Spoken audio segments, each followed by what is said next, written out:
Transferring money directly from Atomic Wallet to a bank account is not possible, as Atomic Wallet is a cryptocurrency wallet that operates on blockchain networks, and bank accounts typically do not support crypto transactions. However, you can convert your cryptocurrency into fiat currency and then transfer it to your bank account through an exchange. Here's how to do it. Transfer cryptocurrency from Atomic Wallet to an exchange.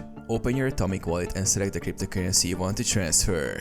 Go to the Send section and input the wallet address provided by your exchange. Confirm the transaction to send your crypto to the exchange. Sell cryptocurrency on the exchange. Once the cryptocurrency is transferred to your exchange account, log into the exchange. Go to the Sell section and sell your cryptocurrency for your local fiat currency. You can then convert your crypto into fiat funds. Withdraw fiat to your bank account. After selling your crypto, go to the withdrawal section of the exchange. Choose your bank account as the withdrawal method and enter the necessary details.